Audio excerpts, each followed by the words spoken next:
গল্পের স্রোত চ্যানেল থেকে সবাইকে জানাই আমার প্রণাম, প্রীতি ও শুভেচ্ছা। আশা করি সবাই ভালো আছেন। আজকে আরেকটা নতুন গল্প আস্বাদন করব। তাহলে চলুন। রাধে রাধে। একদিন চারজন ঋষি সনক, সনাতন, সনন্দ এবং সনত কুমার সৎসঙ্গের জন্য বিশাল নগরীতে এসেছিলেন। তারা সেখানে দেবর্ষি নারদকে দেখতে পান। তখন তারা প্রশ্ন করলেন, হে ব্রাহ্মণ, আপনাকে এত বেকুল দেখাচ্ছে কেন? এত কি চিন্তা করছেন? আর এত দ্রুত চলছেনই বা কোথায়? আর আপনি এলেনই বা কোথা থেকে? হৃদ সর্বস্ব ব্যক্তির মতো আপনাকে বেকুল দেখাচ্ছে। আপনার মতো নিরাসক্ত পুরুষের পক্ষে এরকম বেকুলতা শোভা পায় না। এর কারণ কি বলুন তো? তখন দেবর্ষি নারদ বললেন, কলির দুঃসকল দেখতে দেখতে পৃথিবী পরিভ্রমণকালে আমি যমুনা তীরে ভগবান কৃষ্ণের লীলাভূমিতে উপস্থিত হই। হে মুনিগণ, শুনুন, সেখানে আমি এক আশ্চর্য ব্যাপার দেখতে পেলাম।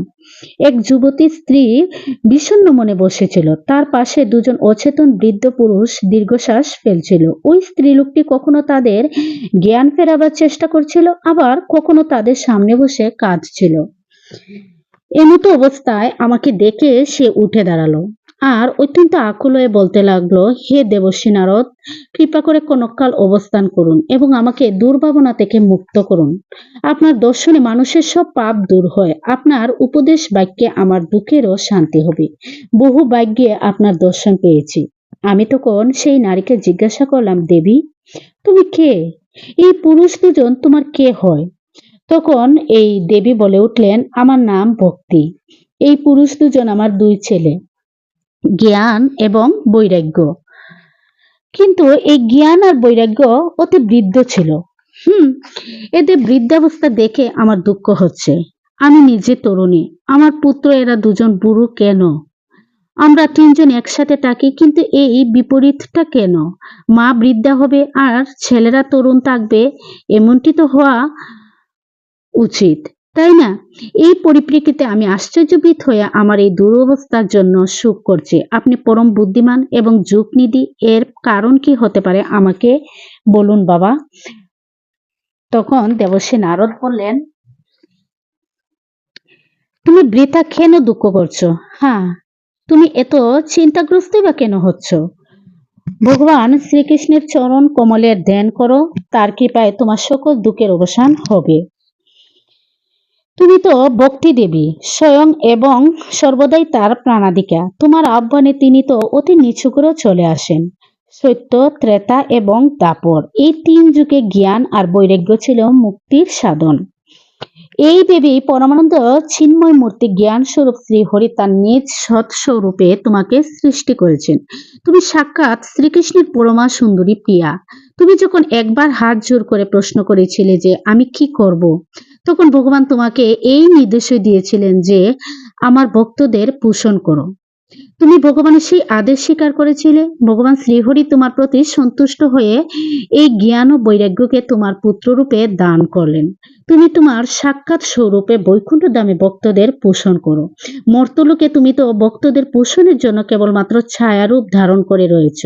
সেই থেকে তুমি মুক্তি, জ্ঞান আর বৈরাগ্যকে সাথে নিয়ে পৃথিবীতে এসেছ এবং সত্য থেকে দ্রাপর পর্যন্ত খুবই আনন্দে ছিলে।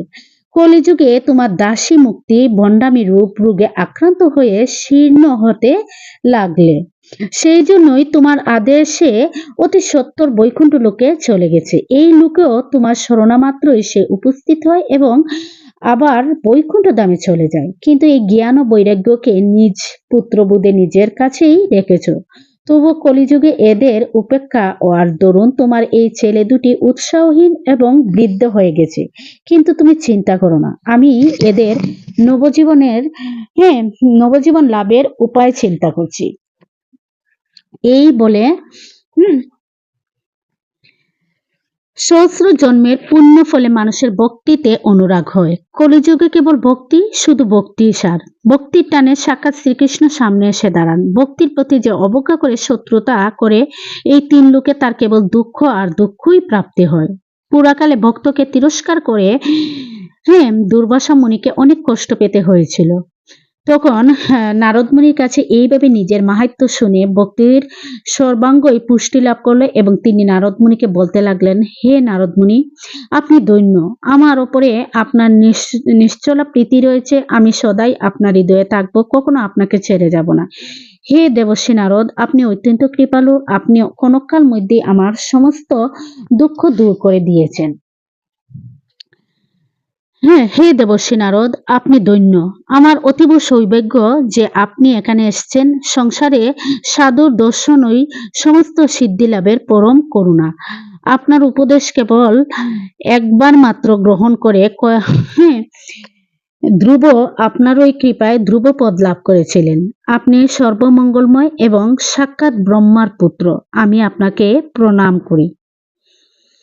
তাহলে আজকের এই গল্পটা কেমন লাগলো? যদি ভালো লেগে থাকে তাহলে প্লিজ আমার চ্যানেলটা সাবস্ক্রাইব করে রাখবেন আর অন্যকে দেখার সুযোগ করে দেবেন, মানে লাইক করে দেবেন। হ্যাঁ, অন্যকে সুযোগ থেকে করে দেবেন, মানে চ্যানেলটা শেয়ার করে দেবেন। রাধে রাধে, নমস্কার। আগামী দিন আরেকটা নতুন গল্প নিয়ে আসার চেষ্টা করব। তাহলে আমার সঙ্গে আপনারা থাকবেন। রাধে রাধে।